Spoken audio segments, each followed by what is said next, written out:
Waktu belum, saudara-saudara, waktu belum ada zaman penipuan scam seperti belakangan ini gitu ya. Di awal-awal itu dulu ada namanya Yahoo Messenger juga, ada Yahoo Mail gitu ya, dan ada Gmail. Gmail bahkan belum terkenal. Saya punya email pertama dulu masih @plaza.com. Tahun berapa itu? Zaman masih pakai internetnya Telkom gitu ya, masih plaza.com. Kemudian sesudah itu masuk di zaman yahoo.com. Jadi buat email dengan marga yahoo.com itu waktu itu keren sekali. Pada waktu itulah saya dapat email, saudara-saudara, masuk di inbox saya gitu ya, sebuah surat. Surat pakai kop surat. Dari sebuah firma hukum, karena saya paham bahasa Inggris, surat itu berbahasa Inggris, saudara-saudara. Inti dari surat itu adalah bahwa saya punya kenalan di Eropa sana, saudara-saudara, yang meninggal dan dia mewariskan saya uang senilai $7 juta. Tapi di alamat saya pribadi, saudara, di inbox saya Yahoo gitu ya. Kan tidak banyak orang yang tahu email itu gitu ya, dan itu namanya bisa benar gitu ya, warisannya gitu, dan yang paling meyakinkan itu adalah kop surat dari firma hukum internasional gitu ya, bahwa ada saudara yang meninggal dan mewariskan $7 juta, saudara-saudara. Kalau itu jadi saudara bagaimana? Yang pertama, saudara-saudara, ilmu alert muncul. Nggak mungkin. Tapi ada suara yang bilang begini, iya kali aja benar, ya kan? Tetap ada, apalagi kalau baca ini secara legalnya kelihatannya suratnya asli. Dan ini internasional. Lalu mulai kepikiran, kita memang banyak keluarga di Belanda. Jangan-jangan tapi keluarga di Belanda. Cuma memang nggak disebutkan di situ, dan siapa keluarga itu, hanya ada keluarga saya yang ada di Eropa yang mewariskan. Saudara-saudara, gimana saudara-saudara? Hati saya yang pintar bilang gini, nggak mungkin. Gak mungkin kamu ada warisan jatuh dari langit. Tapi saya juga memperhatikan, saya ini penggemar novel, saudara-saudara ya. Dari kecil senang baca novel. Saya juga tahu ada kisah-kisah yang kayak begitu. Jadi barangkali aja itu benar. Dan kemudian berusaha mencari di internet, ini firma hukumnya ada enggak? Pas lihat, ada benar. Jadi ini legal, ini resmi nih saudara-saudara. Itu hati semakin mendekati kebenaran semakin berbunga-bunga, saudara. $7 juta, saudara-saudara.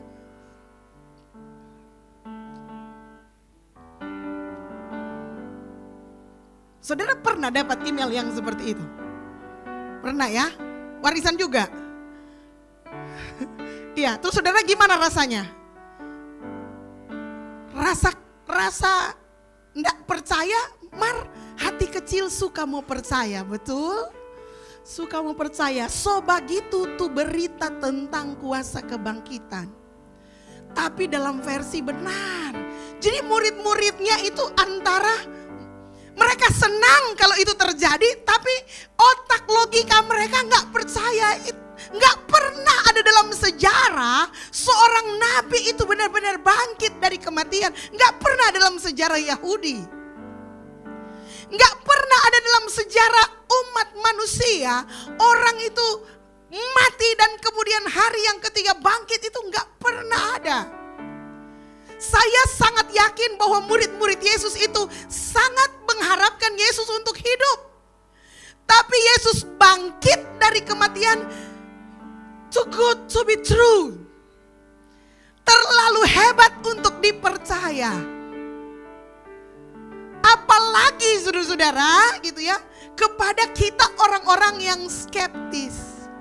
Kalau kita dapat surat yang seperti itu, langsung 50-50. 50 tidak percaya, 50 agak percaya gitu ya. So mulai terima kebenaran. Tapi ada orang yang terima begitu langsung, memang tidak betul. Gitu kan? Teman-teman yang sangat logik gitu, yang sangat rasional, mereka akan berkata itu tidak mungkin. Tapi angkanya terlalu gede, itu untuk diabaikan begitu aja. Bagaimana kalau itu benar? Nah, berita tentang kebangkitan Yesus itu membangkitkan rasa penasaran, rasa ingin tahu. Tetapi juga pada saat yang bersamaan mereka nggak mau luka lagi. Mereka nggak mau mengalami seperti ketika mereka harus kehilangan Yesus dengan cara Yesus disalibkan 3 hari yang lalu. Memang betul saudara-saudara. Tolong bayangkan kalau itulah kejadiannya di zaman sekarang. Kok ada grup WA murid-murid Tuhan Yesus. Bayangkan saudara-saudara, dorang coba WA seperti tadi. Kalau saudara datang lebih cepat, saudara akan lihat grup WA-nya gitu ya.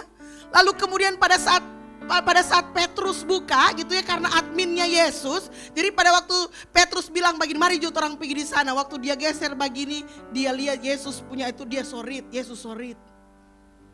Berarti dia so hidup ulang. Saudara-saudara, satu kali saudara-saudara, saya ulang tahun. Gitu ya, saya ulang tahun, lalu saya dapat ucapan selamat. Happy birthday. Itu bagus tulisannya gitu ya. Yang bikin gak bagus adalah itu akunnya orang yang sudah meninggal. Anggota jemaat MCM di Minut yang sudah meninggal, tapi mamanya gak mau hapus akunnya. Jadi mamanya masih pakai nama anaknya, lalu kirim messenger happy birthday atas nama anaknya, saudara-saudara. Itu baru bilang sadis-sadis sedap begitu. Kira-kira seperti itu yang dialami oleh murid-murid Yesus. Ini benar nih Yesus. Mereka sangat yakin dia mati, tetapi mereka tidak yakin dia bangkit. Dan sampai hari ini saudara-saudara, bukan hanya murid-murid Yesus, banyak juga orang ya yang sampai hari ini masih skeptis, gak percaya bahwa Yesus benar-benar bangkit. Ada sekelompok agama, mereka mencantumkan dalam kitab suci mereka bahwa yang mati aja enggak benar-benar mati. Jadi mereka menempatkan begini, Tuhan itu kemudian istilahnya Tuhan itu membangkitkan seseorang, mengubah mukanya supaya jadi seperti Yesus, dan kemudian muka yang seperti Yesus itu disalibkan gitu ya. Tanpa sadar mereka lagi bilang Tuhan mereka itu lagi merancang penipuan. Untuk menipu siapa juga enggak tahu. Ngapain juga Tuhan mesti mengganti muka Yudas dengan muka Yesus lalu kemudian menyalibkan dia. Siapa yang mau ditipu oleh Tuhan? It doesn't make sense. Tapi cerita seputar kebangkitan Yesus itu berusaha oleh sebagian orang, banyak orang, untuk membatalkan dan membuat kita meragukan iman kita kepada Yesus, terutama soal kebangkitannya. Peristiwa tentang kebangkitan Yesus itu ditulis oleh semua penulis kitab Injil. Matius, Markus, Lukas, Yohanes. Mereka adalah saksi-saksi hidup bahwa memang benar Yesus mati dan dibangkitkan pada hari yang ketiga. Mereka bahkan rela mempertaruhkan nyawa mereka demi kesaksian itu. Kita akan baca salah satu ulasan yang paling menarik dan yang paling jelas tentang kebangkitan Yesus karena ditulis oleh Rasul Yohanes. Saudara ingat pada hari Jumat yang lalu, satu-satunya orang yang bertahan sampai akhir di sekeliling salib Yesus adalah dia yang dikasihi Yesus, yaitu Rasul Yohanes. Itu alasannya kita mendengarkan berita kebangkitan ini dari Rasul Yohanes yang pada waktu Yesus disalibkan, dia berada di pinggir salib Yesus. Mari kita buka bersama di dalam Yohanes pasal 20 ayat 1 sampai 18. Boleh kita baca bersama-sama saudara? Saya akan membacanya ayat yang pertama dan saudara membaca ayat yang kedua, kita bergantian sampai selesai. Pada hari pertama minggu itu, pagi-pagi benar ketika hari masih gelap, Pergilah Maria Magdalena ke kubur itu dan ia melihat bahwa batu telah diambil dari kubur.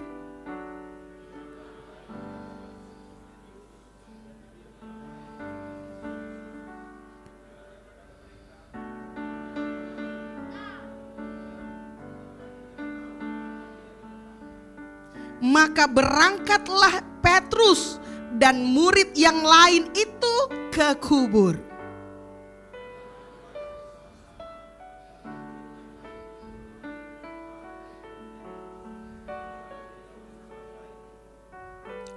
Ia menjenguk ke dalam dan melihat kain kapan terletak di tanah, akan tetapi ia tidak masuk ke dalam.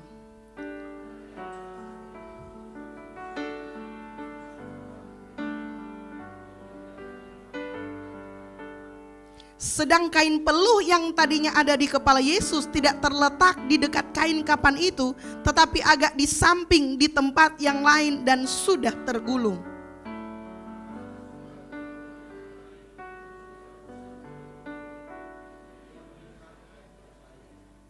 Sebab selama itu mereka belum mengerti isi kitab suci yang mengatakan bahwa ia harus bangkit dari antara orang mati.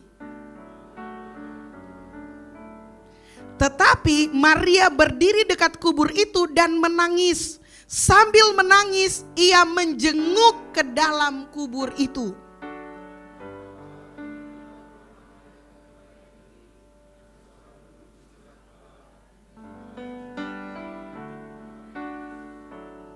Kata malaikat-malaikat itu kepadanya, "Ibu, mengapa engkau menangis?" Jawab Maria kepada mereka, "Tuhanku telah diambil orang dan aku tidak tahu di mana ia diletakkan."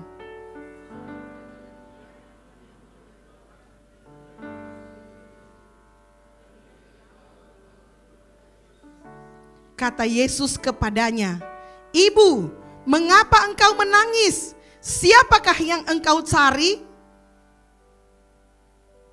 Maria menyangka orang itu adalah penunggu taman, lalu bertanya kepadanya, "Tuan, jikalau Tuan yang mengambil dia, katakanlah kepadaku di mana Tuan meletakkan dia, supaya aku dapat mengambilnya."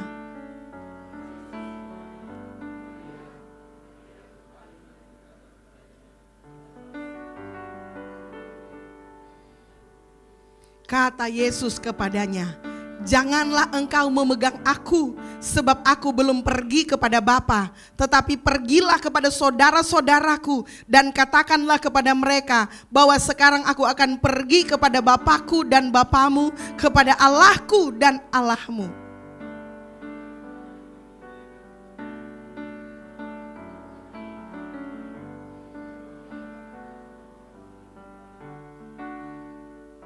Saudara-saudara, peristiwa ini berbicara tentang pembicaraan antara Petrus gitu ya dan Yohanes. Kalau saudara menemukan ada sebuah frase yang diulang-ulang di situ gini ya. Ditulis di situ murid yang lain yang dikasihi Yesus. Jadi karena ini surat ditulis oleh Rasul Yohanes, jadi dia nggak tulis namanya di situ. Dia pakai bahasa murid yang lain yang dikasihi Yesus gitu ya. Maka berangkatlah Petrus dan murid lain itu ke kubur. Lalu kemudian sudah perhatikan, Petrus keduanya berlari bersama-sama, tapi murid yang lain itu berlari lebih cepat daripada Petrus. Ini murid-murid Yesus tuh memang suka lucu begitu. Mereka suka berkompetisi. Coba bayangkan saudara-saudara kalau ayat ini gitu ya dibaca langsung oleh Petrus. Mungkin dia akan bilang, Yohanes, enggak perlulah kau tulis bahwa pada waktu kita balapan kamu yang menang, saya yang kalah. Kan gini ditulis gitu ya. Keduanya berlari bersama-sama. Ingat yang tulis Yohanes. Tetapi murid yang lain itu, which is si Yohanes. Jadi Yohanes ini sebenarnya saudara-saudara, dia ingin menyatakan dia lebih unggul dari Petrus gitu ya, dengan cara yang sangat sopan. Keduanya berlari bersama-sama, tetapi murid yang lain itu berlari lebih cepat daripada Petrus, sehingga ia lebih dulu sampai di kubur. Itulah Injil saudara-saudara. Menulis real fact. Ia menjenguk ke dalam dan melihat kain kapan terletak di tanah, akan tetapi ia tidak masuk ke dalam. Jadi dia kemudian bilang, aduh jangan tulis kita masuk, karena memang kita tidak masuk. Dia harus berani mengakui, walaupun dia lari lebih cepat, tapi giliran mau masuk kubur, dia tidak berani. Jadi dia langsung tulis, tetapi masuklah juga murid yang lain yang lebih dulu sampai di kubur itu, dan ia melihatnya dan percaya sesudah Petrus melihat. Nah, saudara-saudara sekalian, apa yang penting? Kalau kita bisa peras arti dari kebangkitan Tuhan itu, sebenarnya pelajaran apa yang bisa kita ingat? Yang pertama, saudara-saudara, kebangkitan Tuhan Yesus itu sangat rasional. Sama-sama bilang rasional, masuk di akal. Yang kedua itu penuh dengan kasih karunia. Dan yang ketiga itu sangat personal. Oke, jadi kebangkitan Yesus itu yang pertama itu rasional atau masuk akal. Yang kedua penuh dengan kasih karunia. Dan yang ketiga penuh dengan hubungan pribadi. Kita mulai dulu dengan rasional. Karena ini penyakit manusia zaman ini. Kita butuh diyakinkan, saudara-saudara, dengan hal-hal, dengan fakta-fakta, dengan data-data. Berapa banyak di antara saudara-saudara gitu ya, sebelum berbelanja, saudara akan dikasih survei dulu. Survei menunjukkan bahwa yang menggunakan produk ini 7 dari 10 wanita Korea menggunakan produk ini. Data, saudara-saudara, membuat kita berbelanja. Data membuat kita lebih mudah mengeluarkan uang. Data membuat kita yakin tentang kebenaran. Dan itulah kita manusia, kita selalu berusaha mau cari data. Nah, Maria dan murid-murid Yesus ketika mereka muncul, mereka pergi ke kubur, mereka melihat, sama-sama bilang melihat. Dari kata theoreo. Kata theoreo inilah kemudian yang berkembang menjadi kata teori gitu. Jadi mereka masuk dan melihat, dan pada waktu mereka masuk mereka berteoreo. Mereka berpikir, mereka mencoba berteori tentang apa yang mereka lihat. Dan apa yang mereka lihat, saudara-saudara, yang pertama ketika mereka masuk, ketika Simon Petrus menyusul Yohanes dan melihat, maka Petrus melihat kain kapan terletak di tanah. Kain pelu yang ada di kepala Yesus terletak di dekat kain kapan itu, agak ke samping di tempat yang lain, dan sudah tergulung. Artinya sudah dilipat. Ketika Yohanes masuk, dia melihat dan menjadi percaya. Pertanyaannya, apa yang membuat Yohanes percaya? Karena dalam ilmu teoreo ketika mereka melihat, Petrus pasti berpikir begini, saudara-saudara. Ini siapa yang curi mayatnya Yesus? Mereka belum lihat kuasa kebangkitan. Mereka belum percaya dengan kuasa kebangkitan. Yang mereka melihat hanyalah jejak yang ditinggalkan oleh Yesus Kristus. Secara teori, saudara-saudara, secara akal manusia, kalau Yesus mayatnya dicuri, nggak ngapain juga kafannya dilepas. Apakah mereka mau suruh Yesus berjalan? Nah, di dalam kafan itu, saudara-saudara, itu ada rempah-rempah yang nilainya mahal untuk membuat jenazah tidak bau. Karena mereka tidak jagale itu jenazah. Mereka taruh di dinding di dalam gua seperti itu. Jadi supaya mayatnya tidak berbau busuk, biasanya mereka membungkus dengan mayat itu dengan rempah-rempah.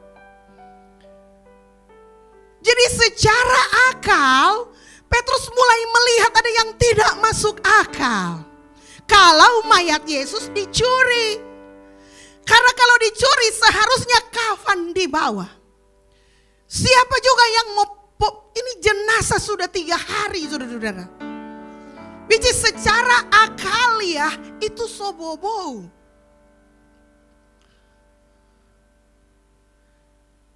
Dan mereka melihat kafannya ada di situ, di samping dalam keadaan tergulung. Yohanes bilang, maka masuklah dia dan melihatnya dan jadi percaya. Yohanes langsung bilang begini, dia pasti bangkit. Karena kalau dia sekedar dicuri orang sama kafannya pasti dibawa. Siapa yang akan memikul mayat telanjang?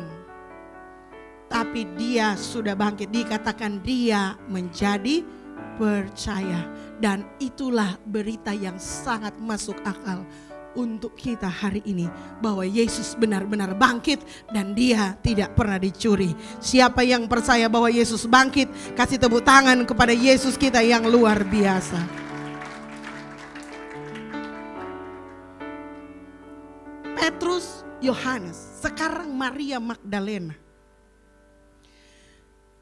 Berulang-ulang kita dapat informasi bahwa masa di mana Yesus hidup itu dunianya sangat masoginis. Artinya dunia di mana para lelaki berkuasa. Dan kesaksian perempuan itu tidak didengar. Kira-kira seperti itu. Dan ini menjadi pertanyaan yang juga membuat banyak orang merasa harusnya tidak seperti itu. Kenapa Yesus mesti menampakkan diri pertama kepada Maria Magdalena yang adalah perempuan gitu ya, yang kurang dipercaya saat itu? Itu pertanyaan pertama bagi orang-orang yang skeptik barangkali. Kenapa mesti so tahu-tahu kok suara perempuan tidak didengar? Apakah Tuhan kita kurang cerdas, kira-kira seperti itu, untuk mencari orang yang lebih dipercaya untuk dia menunjukkan diri pertama kali? Why Maria Magdalena? Berabad-abad saudara-saudara, tidak ada yang bisa menjelaskan mengapa Yesus menampakkan diri kepada Maria Magdalena pertama kalinya. Tapi seorang historian yang bernama Arnold bilang begini, mengapa Yesus memilih Maria? Cuma satu, karena memang cuma Maria yang ada di situ untuk dia menunjukkan diri. Kita nggak bisa memaksa sejarah itu menjadi sesuatu yang indah untuk kita bisa terima. Justru itulah berita kebangkitan itu dipercayakan kepada seorang wanita gitu ya. Tanda bahwa bukan karena soal dia dapat dipercaya atau enggak, tetapi soal kebenaran itu. Pada akhirnya saudara-saudara, ada lebih dari 500 orang yang menyaksikan kebangkitan Kristus untuk membuktikan bahwa apa yang Maria Magdalena lihat itu sah dan tidak terbantahkan. Sekaligus juga menunjukkan kepada kita manusia yang hidup, terutama kepada perempuan-perempuan, bahwa hey, kamu yang mungkin tidak dianggap oleh masyarakat, tetapi justru kepada kaum inilah Yesus mempercayakan berita kebangkitan itu. Yang perempuan boleh kasih tepuk tangan buat Tuhan Yesus yang luar biasa. Jangan ada lagi pikiran bahwa perempuan tidak bisa dipercaya. Jangan ada lagi pikiran bahwa perempuan itu lebih rendah daripada laki-laki. Berbahagialah bapak-bapak yang punya anak perempuan, karena Yesus telah menyatakan kuasa kebangkitannya yang pertama kepada makhluk yang bernama perempuan. Yang hidup di tengah-tengah perempuan boleh bilang amin. Yang lain? Jadi saudara-saudara, Maria Magdalena, itulah kasih karunia Tuhan. Jadi kebangkitan Yesus yang pertama masuk di akal, rasional. Yang kedua itu penuh dengan kasih karunia. Dia memilih Maria Magdalena sebagai bentuk. Dia menyatakan pemberiannya, kasihnya. Dia menunjukkan kasihnya tanpa syarat kepada Maria Magdalena. Yang ketiga, personal. Saudara, Maria Magdalena ini di Lukas pasal 8 itu backgroundnya bekas dirasuk setan.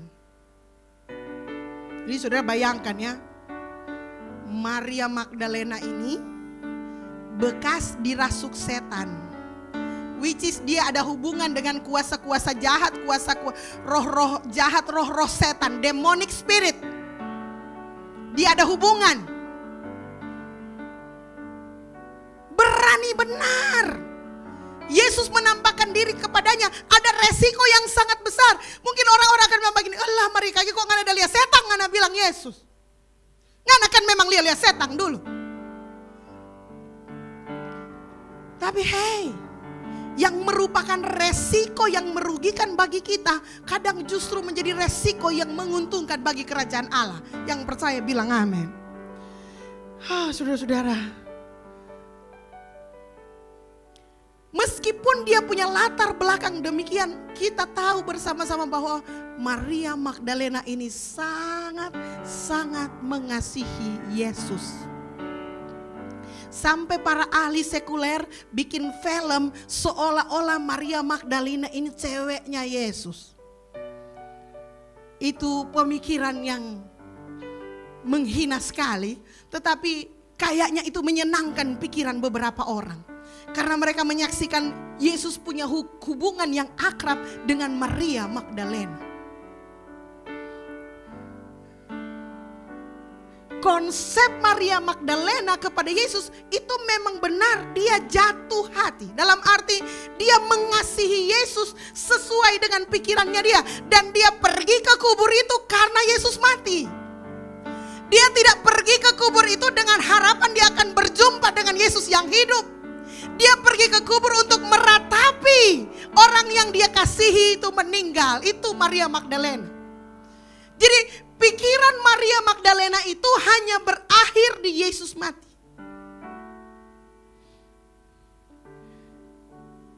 Dan saya juga pikir-pikir, Yesus tuh luar biasa. Bilang amin. Saudara pernah nonton film Superman Return? Ini sekarang sudah ada trailer Superman lagi ya. Superman Return, saudara-saudara, ini Superman. Semua generasi tua muda kalau bilang Superman semua langsung punya gambaran tentang Superman.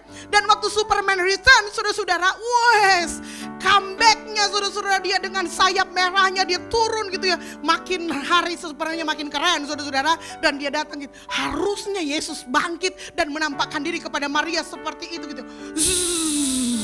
Maria, dia nggak mau datang bangkit dengan cara yang spektakuler walaupun kita pengen. Dia mau kebangkitannya diterima secara personal. Bilang amin. Kalau dia datang sebagai Superman dan bangkit dan tiba-tiba cahaya terang, lalu kemudian baku dapat dengan Maria, satu, Maria kemungkinan akan mati. Yang kedua, Maria kemungkinan akan terhipnotis karena dia gak percaya dengan fenomena yang dia alami. Yang ketiga, dia akan punya gambaran yang berbeda tentang Yesus. Dan Yesus melakukan pendekatan yang berbeda kepada Maria Magdalena. Sudah perhatikan, saya senang sekali membaca bagian-bagian ini. Kata malaikat-malaikat itu gini, tetapi Maria berdiri dekat kubur itu dan menangis. She was crying. Dia tuh nangis, benar-benar nangis. Sambil menangis, ia menjenguk ke dalam kubur itu, lagi nangis gitu ya. Kehilangan, ingat di otaknya Maria Magdalena Yesus mati. Dan tampaklah olehnya dua orang malaikat berpakaian putih, yang seorang duduk di kepala, yang lain di kaki di tempat mayat Yesus terbaring. Lalu malaikat-malaikat itu berkata kepadanya, "Ibu, mengapa engkau menangis?" Lihat ya, perhatikan. Malaikat bilang kepada Maria, "Ibu, mengapa engkau menangis?" Basically Maria belum ibu, dia masih nona. Jawab Maria kepada mereka, Tuhanku telah diambil orang dan aku tidak tahu di mana ia ditelakan. Pikirannya Maria terlalu kecil untuk menerima pekerjaan Allah yang besar. Sesudah berkata demikian, ia menoleh ke belakang dan melihat Yesus berdiri di situ, tetapi ia tidak tahu bahwa itu adalah Yesus. Dengar baik-baik gitu ya. Ini penting statement ini. Jadi Maria tidak akan bisa berjumpa dengan Yesus yang bangkit sampai Yesus menyatakan diri. Tidak ada satu manusia pun yang punya kuasa untuk bisa bertemu dengan Yesus yang bangkit sampai Yesus menyatakan diri kepada dia secara personal.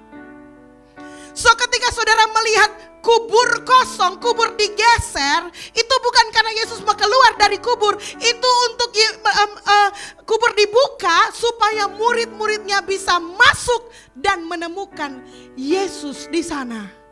Tetapi usaha manusia tidak akan pernah berhasil. Sekalipun kita mengasihi dia. Kalau Yesus tidak reveal himself. Kalau Yesus tidak membuka diri, menyatakan dan memperkenalkan dia sebagai Yesus, kita gak akan bisa menerima dia. Dan ini menggenapkan seluruh nubuatan. Tidak ada manusia yang bisa datang kepada Yesus dengan usahanya sendiri. Apalagi dengan konsep dan cara berpikir yang telah dicemari oleh dosa. Yang membuat kita bisa memiliki Yesus, yang membuat kita bisa hidup di dalam Yesus, yang membuat kita bisa kuat di dalam Yesus adalah karena dia pertama kali sudah menyatakan dirinya sebagai Tuhan yang bangkit mengalahkan maut kepada kita as a person, sebagai pribadi. Sudah kasih tepuk tangan dong buat Yesus yang luar biasa. Kita nggak akan tahu sampai dia mendatangi kita. Kata Yesus kepadanya, "Ibu, mengapa engkau menangis?" Saya pikir Yesus lagi baku sedu. Karena Maria masih sibuk dengan pikirannya. Dia masih terpengaruh, dia masih menganggap dia ngobrol dengan malaikat-malaikat yang, karena malaikat bilang begini, "Hei ibu." Lalu ketika Yesus panggil dia juga, "Ibu, mengapa engkau menangis? Siapakah yang engkau cari?" Saudara lihat, Maria menyangka orang itu adalah penunggu taman. Lalu berkata kepadanya, "Tuhan," ini dia so bicara dengan Yesus, "Tuhan, jikalau Tuhan yang mengambil dia, katakanlah kepadaku di mana Tuhan meletakkan dia supaya aku dapat mengambilnya." Maria berpikir dengan cara berpikirnya. Dia mencari Yesus yang mati.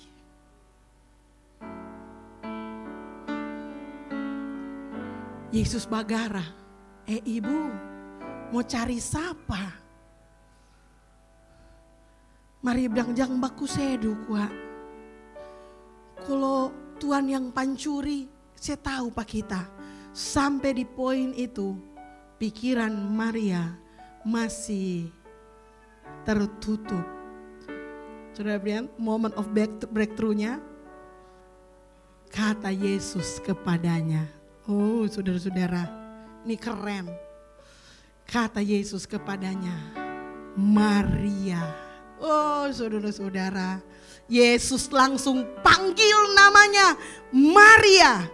Maria berpaling dan berkata kepadanya dalam bahasa Ibrani, "Rabuni," artinya guru. Bayangkan kalau Yesus sudah panggil pada dia, "Ses Maria." Atau "Halo Nona Maria," dia tidak mau dapat kenal. Tapi waktu Yesus cumu DP nama Maria. Saudara-saudara, kalau lihat latar belakang Maria, identitasnya benar-benar rusak. ketika dia sering dirasuki oleh setan, dan bukan cuma satu setan, dia benar-benar punya ikatan dengan kuasa kegelapan, dan kemudian dia bertemu dengan Yesus dan dia dilepaskan gitu ya. Mary from Magdalene. Magdalene itu nama bukan fam, saudara-saudara, itu bukan nama kedua. Itu adalah julukan kepada Maria karena itu dari tempat dia berasal. Nah, Maria Magdalena ini gitu ya adalah seorang wanita yang harga dirinya hancur, tertolak oleh publik oleh karena perbuatannya di masa lalu, dan yang dia tahu satu-satunya yang bisa menerima dia itu hanya Yesus. That's why dia sangat mengasihi Yesus. Dan apa yang terjadi, saudara-saudara, seseorang dengan latar belakang, dengan background yang kacau balau ini gitu ya, tiba-tiba mendengar namanya. His true identity. Jadi namanya, nama aslinya disebutkan oleh Yesus. Saudara, identitas rohani kita itu akan terbentuk dengan jelas karena kita menemukan kasih yang muncul, yang dimana kita diterima oleh Tuhan siapa kita, apa adanya. Amin. Ada banyak hubungan yang berusaha menghancurkan identitas diri kita. Sometimes hubungan suami istri, sometimes orang tua dengan anak. Ada hal-hal yang membuat hubungan itu justru menghancurkan identitas diri seseorang. Dan ketika Yesus berjumpa dengan Maria secara personal, yang dia pulihkan adalah identitas diri Maria. Ketika dia memanggil Maria dengan namanya, Maria. Hanya perlu satu kalimat, satu kata. Coba saudara bayangkan, kalau nama saudara dipanggil dan disebutkan dengan penuh kasih. Nama saudara disebutkan dengan penuh penerimaan. Nama saudara disebutkan bukan untuk memaki saudara, bukan untuk merendahkan saudara. Nama saudara dipanggil bukan untuk melampiaskan amarah, tetapi nama saudara dipanggil untuk dia menyalurkan kasihnya yang besar. Itu luar biasa banget. Itu saya bilang, kuasa kebangkitan gak spektakuler, tapi dia personal. Saya mau minta saudara-saudara untuk menerima kuasa kebangkitan ini secara personal. Walaupun peristiwa kebangkitan Yesus adalah peristiwa yang wow untuk diberitakan hari ini. Bayangkan Thomas, Ricky WA, apa Petrus kong bilang begini, jangan lupa nganaba live. Karena itu kalau dia live waktu itu kan menjadi spektakuler. Itu alasannya saudara-saudara teknologi nanti muncul 2000 tahun kemudian. Karena kalau teknologi lahir di zaman Yesus lahir, lain tuh sejarah. Nggak perlu Maria, langsung viral. Tapi Tuhan pakai seorang yang bernama Maria. Tuhan membangun hubungan yang sehat, hubungan rohani yang benar.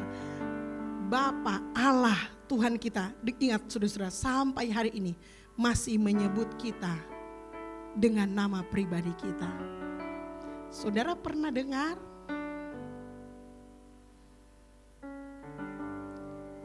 Takut pastor, kalau tapi nama Tuhan so panggil, kemungkinan besar kita sobo di surga.